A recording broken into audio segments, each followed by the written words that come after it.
to the No BS Short-Term Rental Podcast, an unfiltered look into the global vacation and short-term rental industry. I'm Mateo Bradford. And I'm John Stokinger. And this is our podcast. We bring the right people to the table at the right time, giving you an inside view and take on the short-term rental industry like no other podcast can. Morning, Mateo. Episode 18. Morning, 18. Holy shit. Yeah. No BS podcast. Yes. And we got my boy this week. I'm super hyped. Yeah, this is going to be fun. Yeah, I'm excited. Why don't you go ahead and introduce? We'll just dive right into it. We're getting right in this week? Yeah, let's get right in. I mean, I don't know. How was your weekend? Let's backtrack. How's your weekend? Weekend was fantastic, man. Was it? This is what a weekend should be. Yeah, low key. Errands got ran. Deep That's breaths were taken.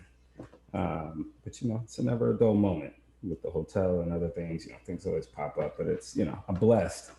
Love hospitality. So I think I was day 16 or 17 working on my kitchen. Is it not done yet? Oh, hell no, dude. Don't even get me started. Like, countertops are in though.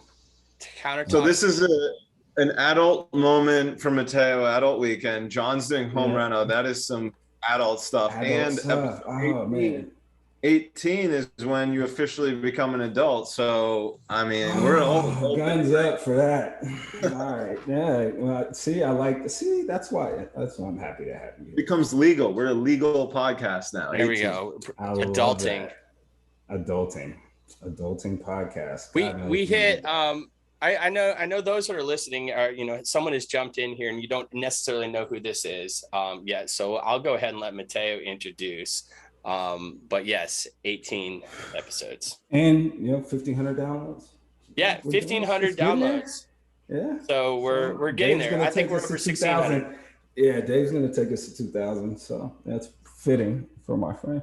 Well, I just gave it away. So this week we have the one, the only Sir David Krauss of Rent Responsibly, and a industry icon, as I like to call him. He would never say that, but I say he is. Love it, man. He is a good bud of mine, a good friend of mine. He is essential to this industry. We will dig into his story, his background. I'm not going to go long here because I want him to tell it himself. But welcome, David. Thanks for coming on, brother. It's a pleasure to have you.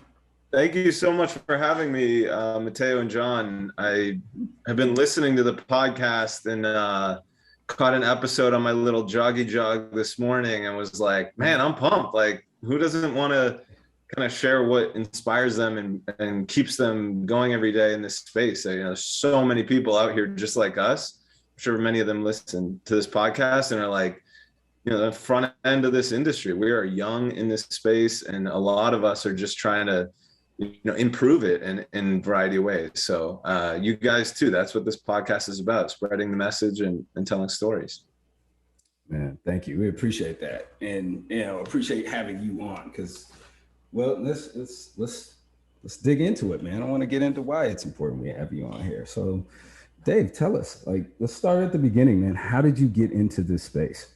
How did you arrive here? From, where you're from in the Northeast, which is crazy because you and my best friend in the world are from the same town. So it's no wonder we get along. Good guy. Shout out to Brookline, whoever's on here listening from Brookline. Yeah, well, get into it, man. Tell us your story. Come on. My nickname in college became Boston Dave. If you've ever seen the movie Blow, Boston George was like super popular. Right, the movie was at least right when I entered college, and so I adopted the moniker. Turns out I'm from Brookline, so I think maybe my entire life's been some sort of imposter syndrome because it was the other side. I was like 2 blocks away from the line. But anyway, considered Boston, and that's how I have you in my phone. By the way, I gotta drop my eyes. Like if I don't drop the I, really from there, you know what I'm saying? But you're in my phone. That's how you're in my phone, by the way, is Boston Dave. Just It lives, unfortunately. It will. I love it. It's authentic. You got that. Yeah, for sure. But if the question is how did I get into this space, I look back on that and I'm like, man, I felt like I was kind of running away from a full-time job when I became an entrepreneur, which was about 3 years before I hosted my first guest. Yeah. And I really just, when I was 27, I said, this paycheck job, I was working at a commercial real estate property management firm, wasn't lighting me on fire every day. And my passion was coming out in a charity work that I was doing. I was chairman, founder, president of a charity that created this win-win-win. The charity is called Boredom Busters, and we created this win-win-win where we would throw these pretty gangster badass parties, and people would come, and it was like live band, photo booth, past apps, silent auction. We had performers on stage. And, it was not your average, like 20-something-year-old charity party. But the cool thing was after that, we got to go deliver the proceeds to Boston Medical Center, where's the safety net hospital in Boston. Their budget for toys and games had been depleted post-pandemic. We started in 2010, and we donated once, thinking that was just kind of what we were going to do once. And then 7 years later, we realized we were the only toys and games budget. So what I'm trying to say is I was finding these win-win-wins, right, in my life, whether it was social or professional. It's like, we're gonna go out, have a good time. We have a good time. And then the proceeds are great. Donation, the charity was awesome to run, but then also the ultimate recipients of the benefits were these patients. About 10,000 a year were benefiting from our programs. So with that, I was like, how do I find in my career something that makes me feel this way, where there's this win-win-win? And then, I had an apartment in Boston when I was chasing my wife. John's wearing a Boston Red Sox hat, which I don't know if everybody can see. We were just chatting about that. And the classic Boston thing is to leave Boston chasing a lady. It's like the Good Will Hunting story, right? Yeah. So I had to see about a girl in Texas. And to make that move, I needed to support an apartment in Boston for a month and drive down there and then roll the apartment off. And I discovered short-term rentals that way. It was either Craigslist or this new thing, Airbnb, in 2013. Yeah. And so herein lies the first win-win-win, right? Like I was able to cover my rent, provide somebody an amazing experience. It was actually right over Christmas. I was doing research before this. I put a Christmas tree in the house for this French family so they could have they were like, hey, we want to have an American Christmas. I don't think they do trees over there. So I put the whole, tree and everything in there. And then they invited me to stay with them in France because they loved it so much. And we built this kind of friendship around that. And I was like, man, this is such a win-win-win. Of course, I paid my rent. And did you get the girl? She is now my wife. Her name is Courtney. There you go. Yeah. Another win-win-win, right? Right. That's what I was saying. It's like a win-win-win-win. Right. Unless you're not a Patriots fan, then it's not necessarily. Yeah. Well, she did ultimately. I love it. No, look, if she makes my boy beam into the moon like he does, I'm good with it. If he's good, I'm good. My biases aside, that's just selfish. Anyway, go ahead.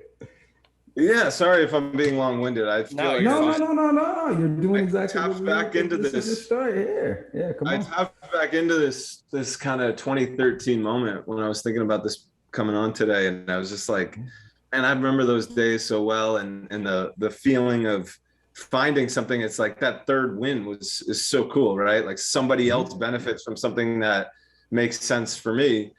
And that ultimately, I think, is just a thread that's a throughput for all the things that I've done since. So started in 2013. I've retired from hosting because my other hustles have turned into really passionate projects that turned into companies for me. But I've hosted 6,000 people, 1,500 reservations. I won an award. This is a humble brag, but I guess I'll just do that. No, because if you don't do it, I'm bringing it out. So you might as well just tell it. I'll pull it out the bag. I'm not letting you get away with that shit. I won the most absurd award from Airbnb as like a top 100 host in the world for winning SuperHost like 24 quarters in a row. And I realized the only thing you had to do is not cancel. Like, you know, you cancel one reservation, you're not, but I wouldn't let anybody down. So, you know, I'd put them up in hotels and do whatever it took to keep people happy if things went wrong. And hey, people David, were happy. At your peak, how many properties did you have at your peak? How many units were you renting at your peak? It was like, not many. It was like, I think 3 at one time, because it was my neighbor wanted me to manage her place when she moved to Mexico. I had a townhouse and then my own ADU or garage apartment. And so, but it was a variety of, you know, it was 10 over 7 years. So 10 different ones, 3 was the max. But I was running NoiseAware for the most of that time. So it was really kind of a side hustle that turned into kind of R&D, right? Because at NoiseAware, there you go.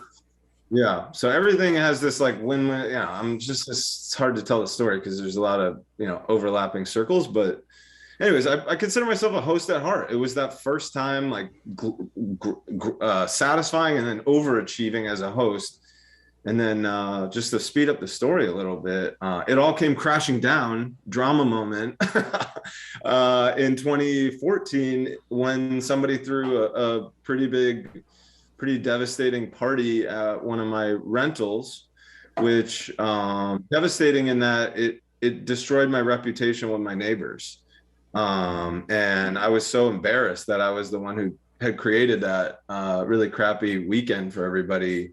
And so I said, I looked online, basically somebody had rented, said they were gonna have a quiet weekend. They didn't. And then found out, you know, in the worst way from kind of the authorities, right, that something had gone wrong, 14 noise complaints from neighbors. And I just took it on myself. I said, I can't let that happen ever again.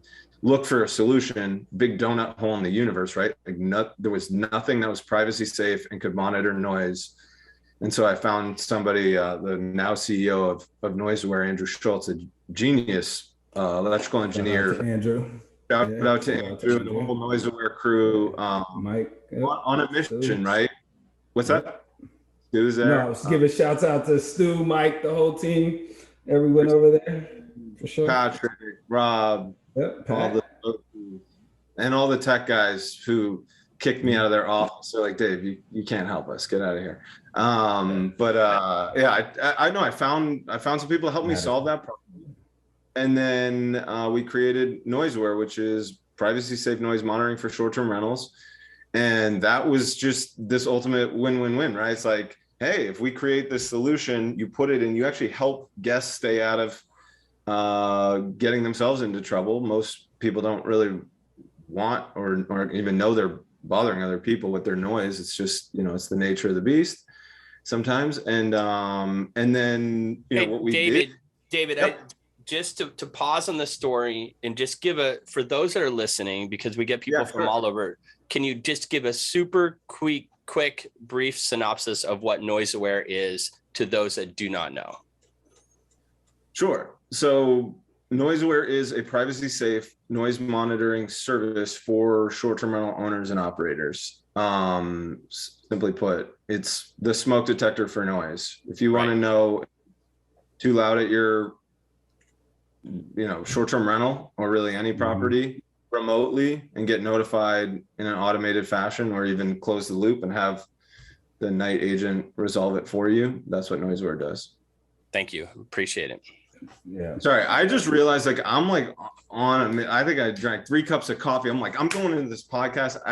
Cut me off if I keep going. No, you're good, man. Trust, we will. Don't worry. It's all good. Right. And I don't want to. And Dave, one of the things I want to actually have you dig into a little more, because this is what we want. I mean, this is the story most people don't understand. Yeah. You paid a heavy cost, right? Like you paid a heavy cost for the party. Like it wasn't just something like someone threw a party and you got scolded, right? And got to push on. Like you've developed this out of experiential learning for real. And you paid a heavy cost for those parties. And, you know, I think a lot of people don't necessarily see the real in that bite, right? Like the real in that on the other side of that, if you don't do this thing right, there's a heavy cost to those who or find themselves on the other end of that, right? And you're a great manager. Like, look, I don't want to skim over that either. 24 quarters or whatever as a super host in that space. Again, you could say it's easy, but it's not. And as someone that manages, like, I know that takes time, effort, and energy. And so, like, I think that's important to contrast this story. You weren't just someone that was side hustling this and not paying attention, right? Like, you put thought and care and were what we would like our hosts to be in the space. And it still went wrong on you. So talk about that, man. And did that drive you even further into that next phase? Yeah, certainly. And I appreciate the kind words. I mean, ultimately, I think the nature of almost everybody you meet in the space is people figure it out for themselves, make it work for themselves. Everybody writes the playbook, writes the manual as things come up and they create it. I think that's ultimately, what people want to get into it, start doing is, if you can do it once and maybe twice, and then you start, maybe you liberate yourself from a job you don't like, and then now you're running a small business, but you charted your own path to get there. There is no short-term rental, major at a university where you come out, you're like, okay, I'm ready for this. Like, I took all the classes. And so not yet. No. It's great point, John. I think that's what we need to keep in mind is 5 to 10 years from now, I can almost guarantee there will be, right? It's impossible. People overestimate what you can do in 1 year. People underestimate what you can do in 3 years. And it's impossible to predict what you can do in 5 years, right? So in 5 years from now, like, all these things are like, no way. Like, they will happen, right? The nature of this space is that it's rapidly evolving, and solutions. I mean, NoiseAware is 5 years old, right? 5 years ago, there wasn't even a noise monitoring system or service. Now there's multiple, right? So that, and they're basically, starter kit level stuff. Most people have them. So yeah, back to the point of the care and the responsibility that you take on when you get into this space. I think most people who do, they show up every day. A lot of people have the, I scrub the toilets too history, and I'm no different. I did the first cleans myself because honestly, I didn't trust anybody else to get every last little,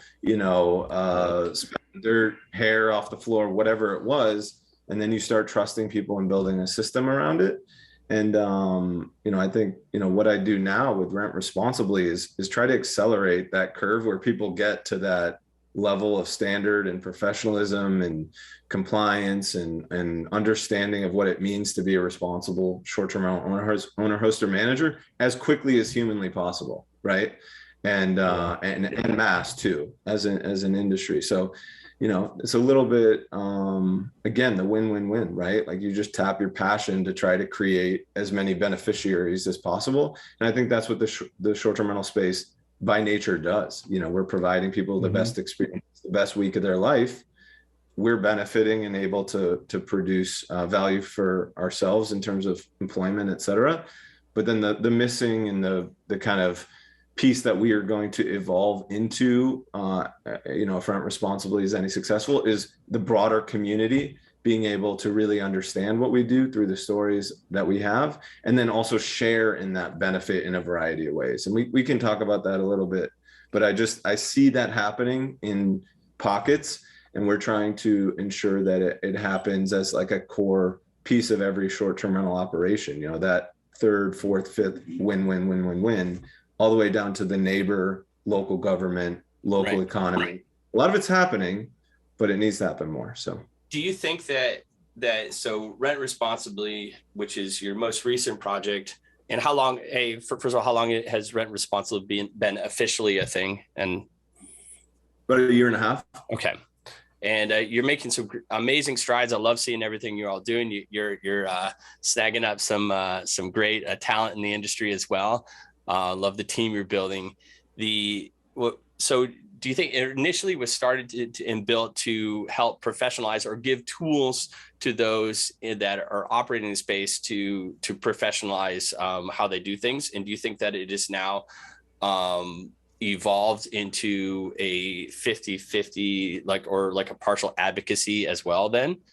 Like has it changed since like even a year and a half? Has it already like evolved a little bit from initially what you were coming in to set out to do, and now you realize that there's potentially a broader scope? Yeah. Oh, absolutely. I mean, anything young changes a lot, right? As you find out, we do a lot of listening. I think that's one thing that you have to do is listen to what people want and what they need, and maybe what, the rule of three, right? You hear something 3 times, like it starts to be a pattern. And so we followed that a lot, and that's how we've gotten into doing what we do. Just as an overview, it's a mission-driven startup that is focused on building a sustainable future for short-term rentals in every community. And the way we do that is we support local leaders and local communities on a platform, a web-based platform, and use our people in our team who are all mostly experienced short-term rental local alliance leaders, myself included. I started the Dallas Short-Term Rental Alliance about a little over a year ago. And then ultimately you try to build sustainability into these local alliances, local communities, through making the work that they do, because almost everybody is a volunteer trying to build these communities. You take the back of office work away from them, and that's just simple organization around facilitating Zoom webinars, education sessions, building worksheets. How do you get registered and compliant? How do you improve your neighborly practices? How do you get the right tools, et cetera? And those are all pretty universal. A lot of that stuff, except for the local rules, everybody needs the same things. So we're trying to basically scale local community support. And we have a lot of partners that believe in the mission. We're doing it themselves in different ways beforehand. And so we're creating this broader short-term rental community by sewing together a lot of local short-term rental communities. It's amazing. I think it's brilliant.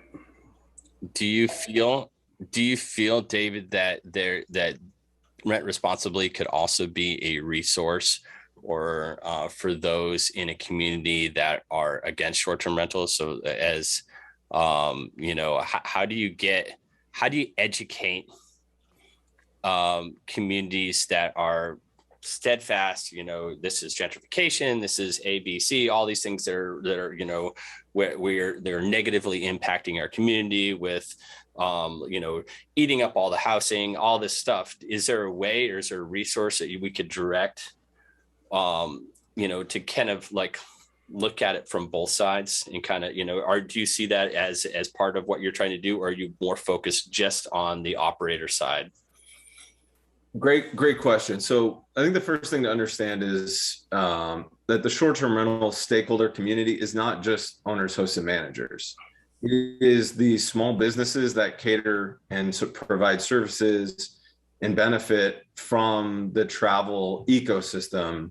So you have your housekeepers, your handy men and women, your technicians, and all the way through to the local coffee shop. The interesting thing too is short-term rentals usually come into play when you have these compression weekends and there's not enough housing for big conventions and things like that. So there's a lot of these reliant relationships, and we look at them all as a whole, right? No different. Everybody in the local alliances that we support, many of them aren't owners, hosts, and managers. They're the aforementioned ancillary businesses. And then the more important one, I mentioned we're a mission-driven startup. Our mission is to build sustainability into the every short-term rental community. And the way I believe that has to be done is the broader community, people who don't feel they're a direct stakeholder or participant in the short-term rental activity. They have to be like, damn, I'm glad that we have this awesome short-term rental community in our town. right? I think the fallacy is that most people assume that, hey, you know, I want to travel and stay in short-term rentals, but I don't want to live next to one. That's only because you've maybe heard about the short-term rentals that aren't great to live next to. That's percent. It's 2%. 2% of short-term rentals cause the vast majority of nuisance issues. And so local governments are trying to figure out, how do you manage this 2% of properties that are causing problems to ensure that these 98% of other people in short-term rentals can exist and continue, because so many people want to stay in short-term rentals. I mean, especially through the pandemic, right? Providing housing to frontline workers. That was one of the biggest eye-opening experiences in my life, when everybody's calendars got wiped in March 2020. It just got filled in with people who otherwise would have nowhere to stay. Hotels were shut down. Common space. It's unbelievable the value that we're starting to uncover, and you know, bringing again back to the mission-driven nature is the broader community's acceptance and harmony with short-term rentals. I put that in that 5 to 10 year bucket, where we can't really imagine exactly what that looks like, but we're already underestimating how incredible that will be. And a lot of people want it in the 1 year section, where you overestimate the change you can make in 1 year. It is a long project. It's a marathon, not a sprint. Well, and again, it comes from having those very difficult conversations, but also I think it's something Dave said earlier too, and I've witnessed this, you know, having worked with Rent Responsibly here in Atlanta and in other places. Like, when you listen, you understand, you get a better understanding of, you know, kind of what needs to be addressed. You know, what can be addressed with data, what can be addressed with, you know, testimonies, because gentrification, housing, all of these things get commingled into, you know, Airbnb short-term rentals are bad, right? Along with the narrative of, everyone's a party house and I don't want this in my neighborhood. But, you know, I think the importance of really having those conversations, dispelling those myths, right? And actually bringing testimony of, hey, you know, this is actually a way for someone in a gentrified neighborhood to keep their generational home, right? I saw it here in Atlanta. There were lots of elderly people who were, you know, again, that was one aspect of what they got from it, but they loved hosting people from all over the world that would come to their house and stay with them and create all these amazing, you know, experiences. So it's about telling that side of the story too. Are we a part of gentrification? Anything in an urban area that's thriving, unfortunately, has to deal with gentrification. And it's not, you know, I think it having these discussions helps better and build better communities, and helps not just our industry, but actually helps these communities at large. And that's the interesting thing that I've seen through this. But, you know, Dave, I know you've had these challenging conversations with people, and, you know, I've seen you have this amazing ability to, I won't even say, you know, do like on the spot conversions. I don't think you're like a pastor putting your hands on people. It's like, you get it now, right? But I do see people listen to you when you talk that didn't, and, you know, that maybe ideologically opposed to you, that could be completely on the other side of the fence. Like, you do have this ability to bring it to a level where it's like, all right, well, let's have a conversation. And when you leave those conversations, I see that you've considered, and I've seen that you've actually listened and heard. And I think they have too. Like, tell me about that super skill. And I know, because you're always doing, wherever we are, you know, if there's somebody that's just different or on the other side, like, you will go talk to them. You will go engage with them. You will go have a conversation with them. And that might be one of the nicest compliments, Matteo. And I will say, I appreciate that. I mean, I like to listen. I like to talk, but I also like to listen, right? Sometimes I wish I talked less, but that's a good Hamilton line, right? Talk less, listen more. All right, sorry, sidetrack. But dude, that's the thing, is a lot of people don't really see or realize or think about how interrelated, interdependent, integrated short-term rentals are into every community at this point. There's like 2,000 plus towns, cities in the United States with 100 or more short-term rentals. 2,000. I think a couple of years ago, it was like closer to 1,000. So just this kind of rise of the ubiquity of short-term rentals is everywhere. And the more we listen, the sooner and faster people accept and actually appreciate short-term rentals. Why? Because they are not a part of the program at this point, and I don't know that we're listening enough yet. And I think the more you know, people have great solutions, you know. So I think that's ultimately the mission we're on, is to make sure that people know, A, we're listening, and then B, we're taking action and trying to resolve these issues that people are very much valid in bringing up. I mean, granted, sometimes people, you know, are just hell-bent against change or don't want something different in the neighborhood. And I honestly understand that, because I don't think that we've done a great job yet in this space, putting our values first and putting out that listening ear first, and then, you know, inviting people to, you know, into the conversation. There's the proverbial like table, right? We got to get everybody at the same table and have conversations. Like, and if there's a, go ahead, John. I was just going to say, it's hard because if we're talking about the 2%, right, the 2% that are vocally against of the 100% here, you know, these are the ones that are the neighbors to that party house. These are the ones that no matter what you say or do, this 2% are going to be the most vocal at the town hall meetings. They're going to be the ones, like, it's that squeaky wheel.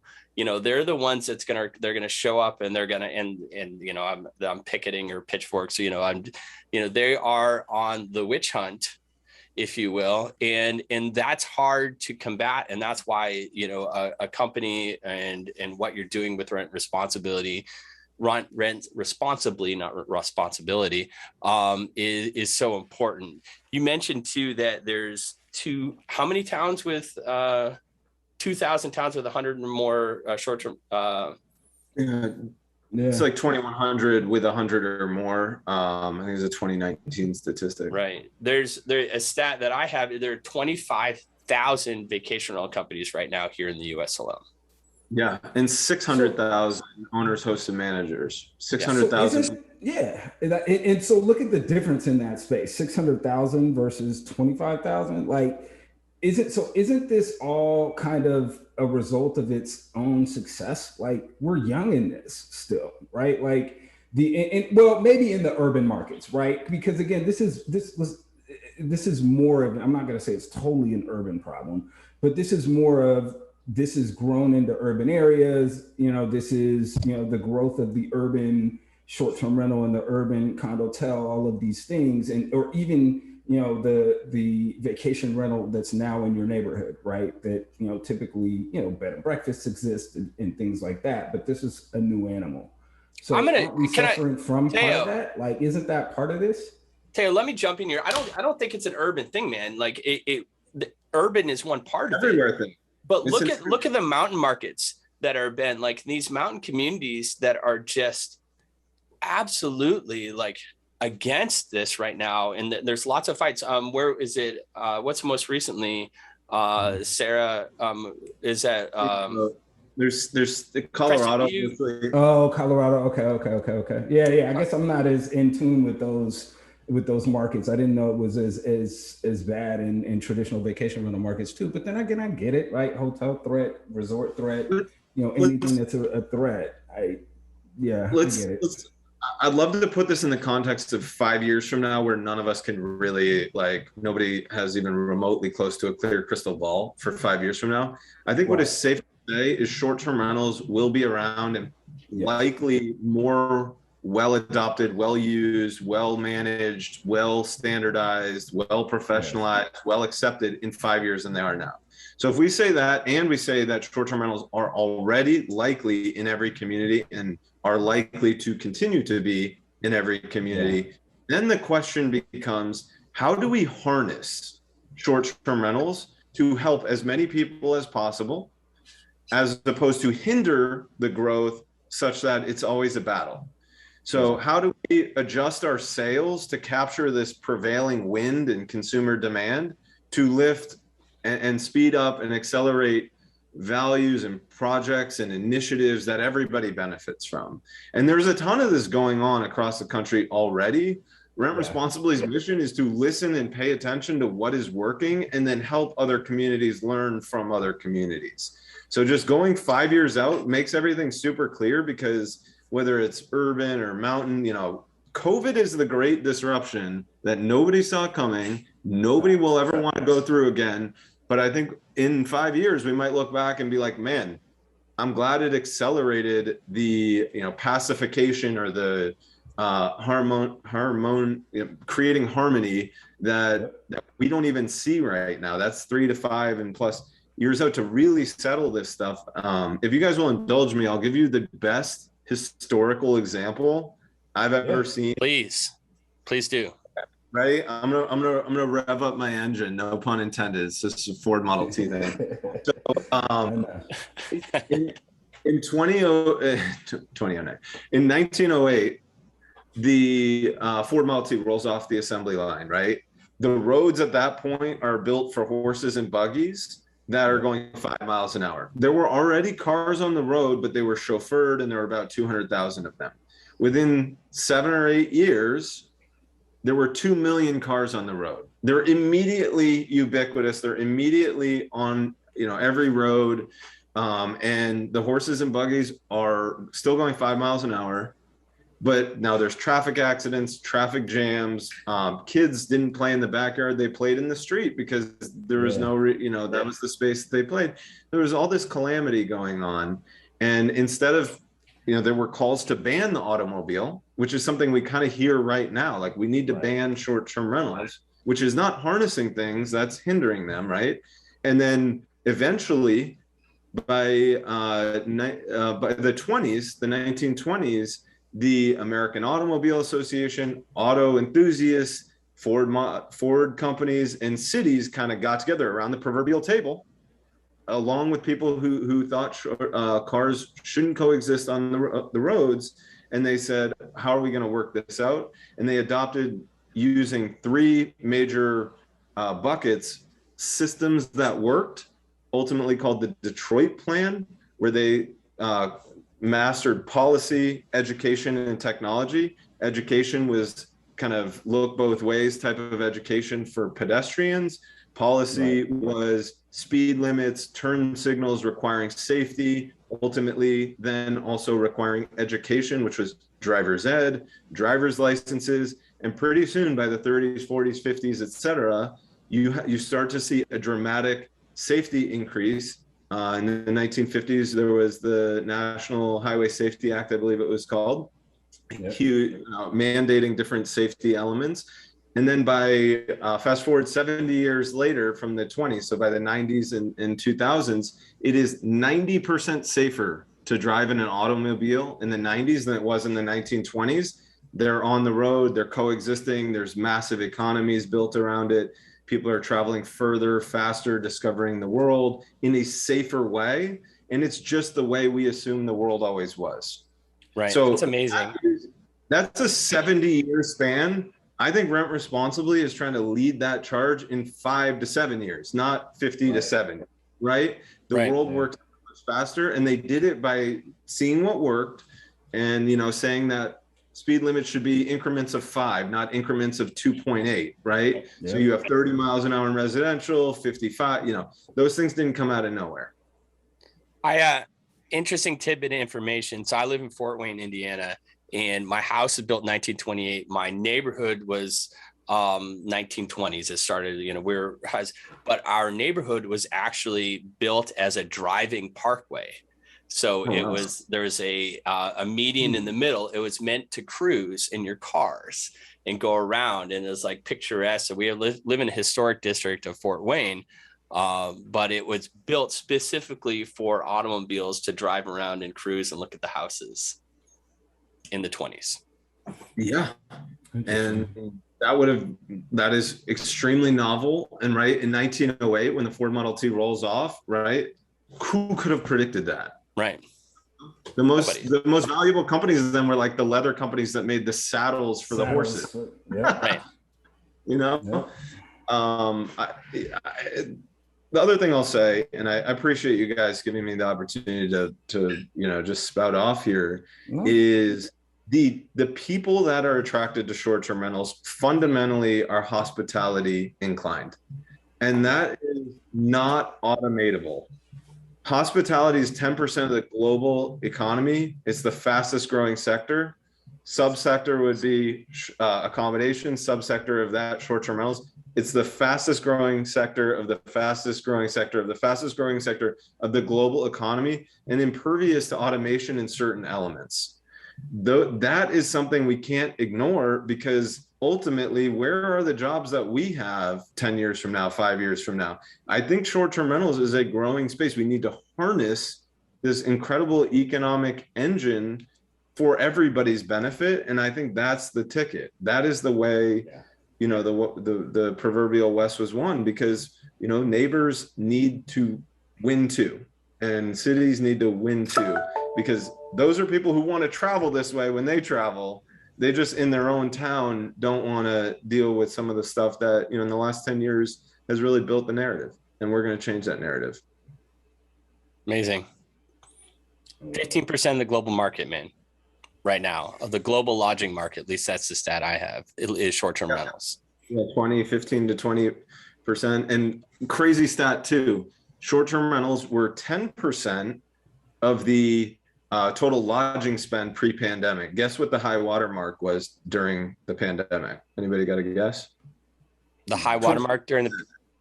Sorry, I didn't want you to guess like over high, and then I was like, no, it's actually less.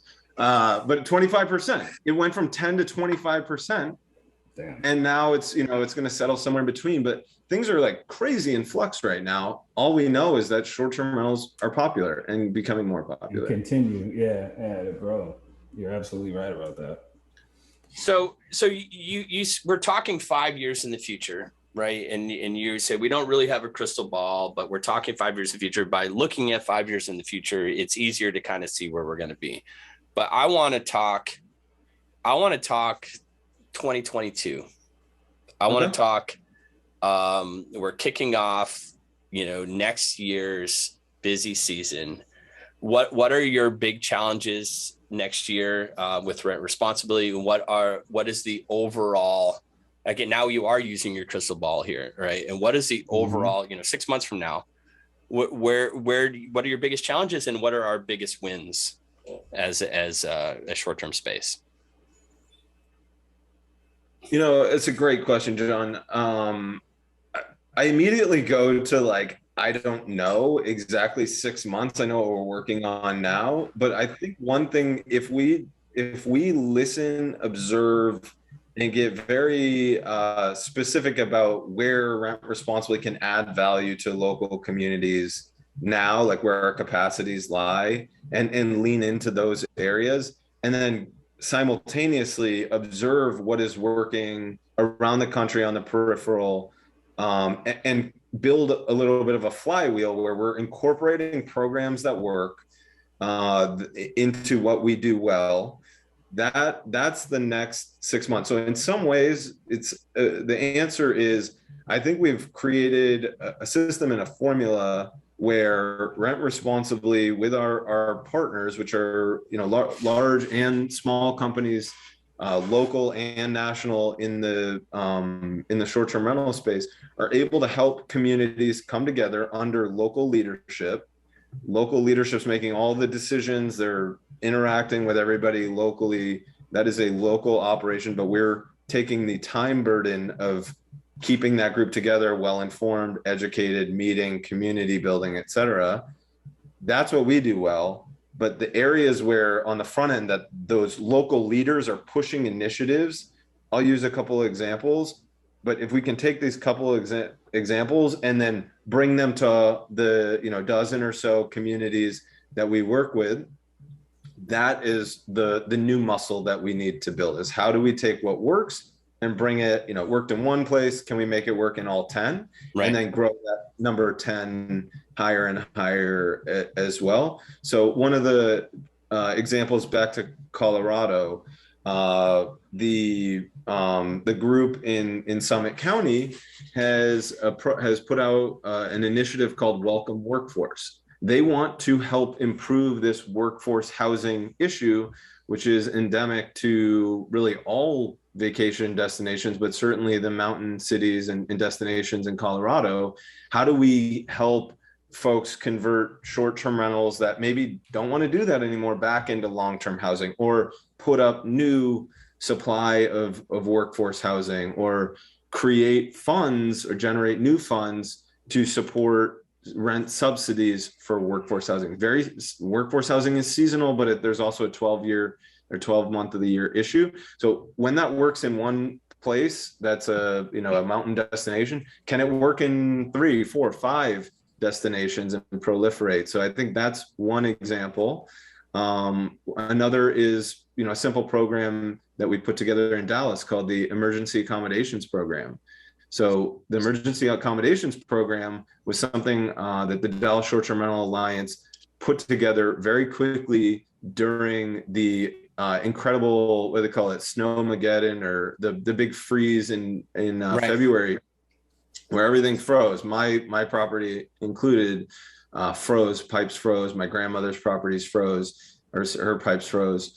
And what the short-term rental community did, because a lot of people had to cancel, they weren't arriving, is saying, anybody with power, can we offer housing to people without power, whether they're a neighbor, somebody stranded, or a traveler, et cetera. And we worked with the city a little bit, but the short-term rental community led that effort. And right. Then a couple months later, there were mudslides in Oahu. And so we just took that same program and said, hey, Oahu Short-Term Rental Alliance, to the leaders, do you guys want to turn on this program? So we were then trying to do that. So that's the way these programs proliferate in a positive way. If we can get that muscle where we see what works and then we try it in multiple places, there's a multiplier effect there. And I really want that to be our, what we're known for, is like, hey, we have right. this toolbox of like 30, 40, 50 programs over time where short-term rentals are part of the solution to community issues. I mean, in theory, not in practice, it's just really great logistics that you're, a logistics plan that it's worked here and you're putting in place here, and it works for other industries. Why can't it work for ours? And I say industries, but what the things you're doing are housing, like with both the Dallas and what was your other example? I apologize. The mountains, the short term. It's amazing. It makes so much sense. And I kudos to you and your team for just keeping, listening. I love that. You said you're a great listener and your team listens, and we need more of that. Shout out to your team. Shout out to Dana, yeah. Alexa, Bree, Paris, the whole team. Jenna, I don't know who else we're missing. You got. I will say the thing that the through line on the team, and really I would say broader speaking, the industry, everybody we seem to work with, is this passion, right? Passion can come in a lot of forms and it can attract a lot of different people. But the one thing we have enough of for days, for years, for generations in the short-term rental community is passion. And there was just this, the function of Rent Responsibly, I had to describe this once, was just building a bridge from like passion to like practical utility and practical implementation and practical programs of that passion. So as we build that bridge, we're taking this energy and just putting it to use and create, going from potential energy to like kinetic energy, right? Kind of a physical concept. And that comes from the people and my team, many of whom you mentioned. Alexa, my co-founder, she was so passionate in Chapel Hill. She wasn't even a host, but she was just like, this is wrong. This conversation is going sideways around short-term rentals. And she just said, I'm starting this Chapel Hill Short-Term Rental Alliance, not even a host, and did it. And it just took her 50 hours to do it, 5-0, set up the websites, the MailChimp, et cetera.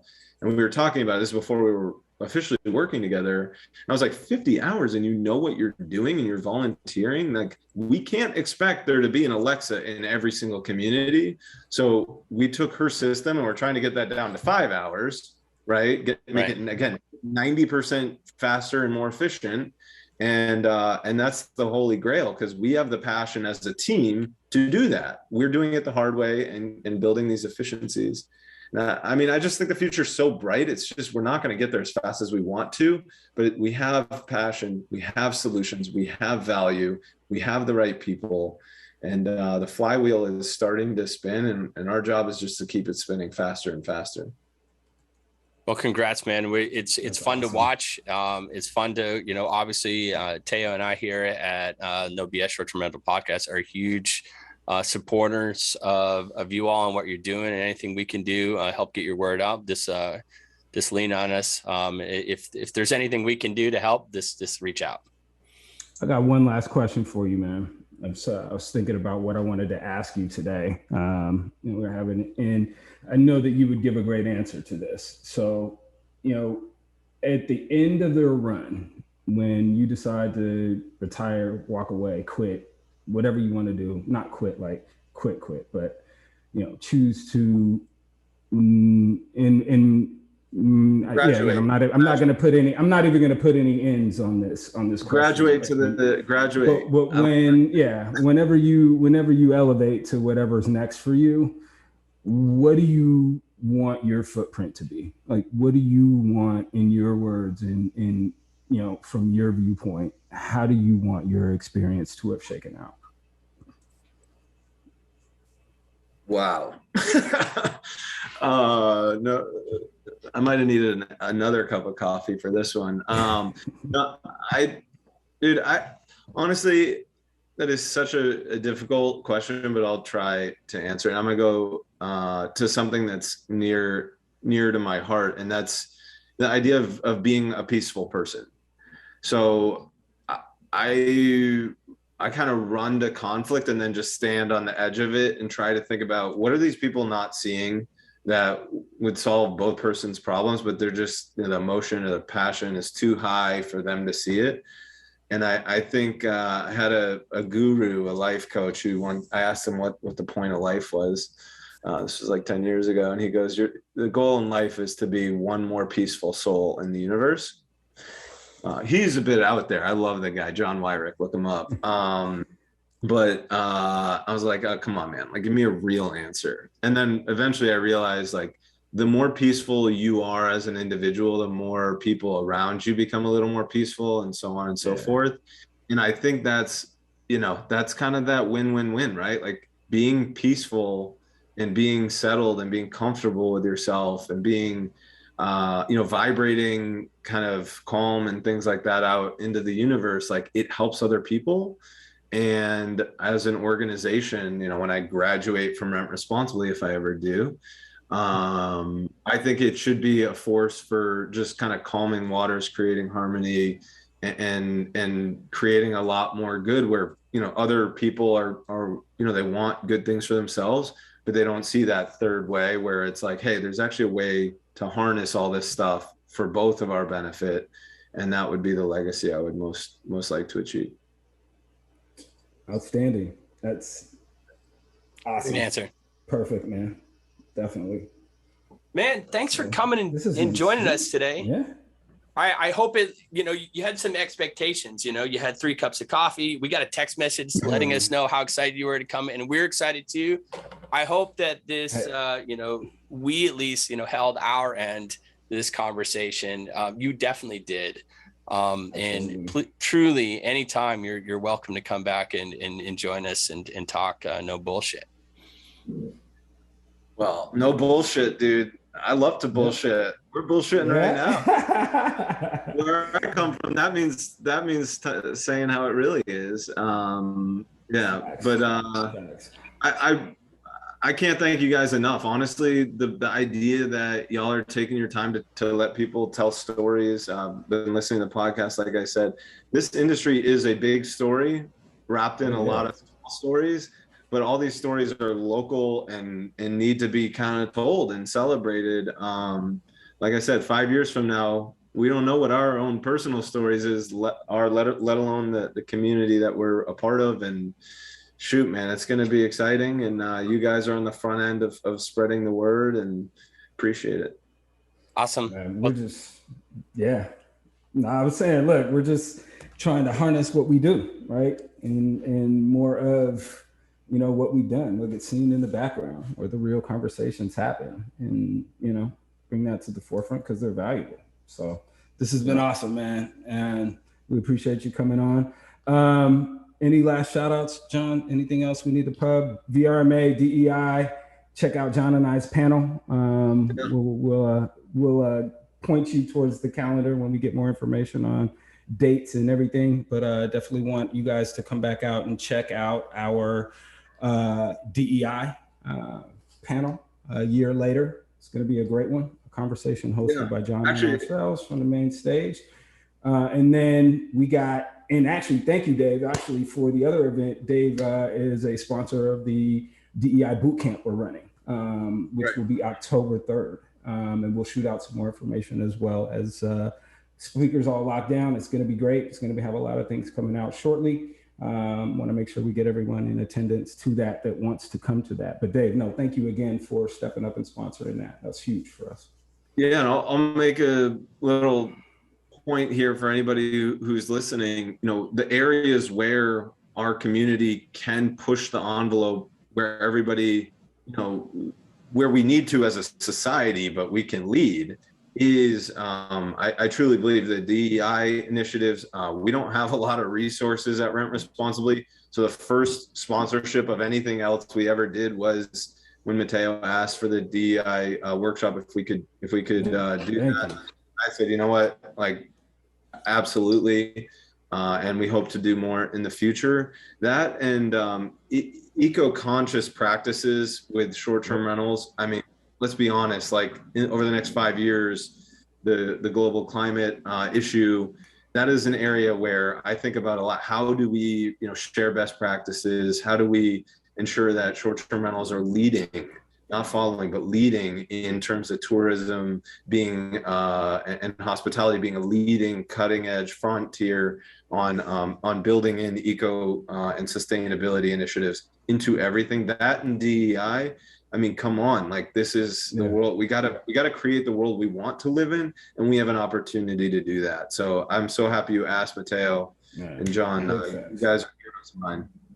Awesome. No, we got to dig into the eco sustainability is crucial for us, and it's only going to become more crucial. So we don't hear enough of that being yelled from the rafters. So definitely, let's talk about that, because we definitely want to make sure that that's something we address on this platform as well. Because again, it's real. We see it. Whether your homes are burning in Tahoe right now, or you're dealing with rising floodwaters in whatever community you're in, or good Lord, New Orleans right now, right? Like Louisiana right now, and those coastal communities that have just been devastated. These are all real results of climate change, and we can't just be sitting by idly and watching. So yeah, definitely raising that flag. Thanks again, David. Appreciate you joining us for episode 18. We got lots of amazing guests lined up in the future. If you aren't downloading, you're not, or is this your first one, listen to our previous podcast. We have some amazing conversations, and we have amazing ones scheduled in the future. Thanks again. Like and subscribe.